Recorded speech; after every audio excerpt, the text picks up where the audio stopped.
Viral nga ngayon ang isang post o opinyon ng isang netizen dito kay President Bongbong Marcos at umani nga ito ng 14,000 reaksyon at libo-libong komento ng mga netizen.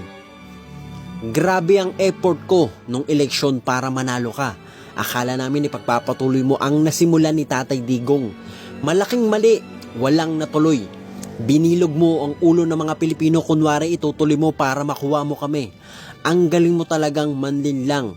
Kanya-kanyang panahon lang, Mr. President Bongbong Marcos.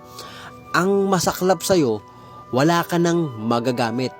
Malaking tanong dito, saan ka kaya pupulutin after ng term mo? Ayon kay Mr. Rail Talker, at narito nga yung mga komento ng netizen. Ayon dito, nakakapanlumo talaga.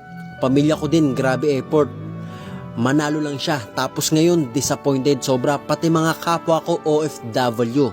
Nga, ang PhilHealth namin OFW na walang silbi.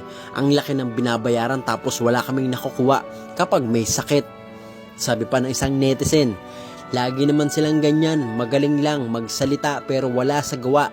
Iboto natin yung nakikita nating may magagawa sa bansa, sa sambayanan. Sabi pa dito, sayang talaga, nabudol nyo kami pati sa harapan ng bahay malapit sa may pintuan namin. Ang laki ng tarpaulin na inilagay ko na mukha mo. Kasi proud na proud ako sa'yo, sobra.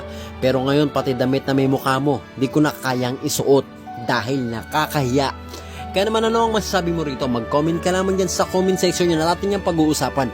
At huwag mo kakalimutan na mag-like, share, and follow sa ating Facebook page. Ganun din sa ating TikTok account na Mondogs para hindi na kayo mahuli sa napapanahong balita dito sa ating bansa. Maraming salamat.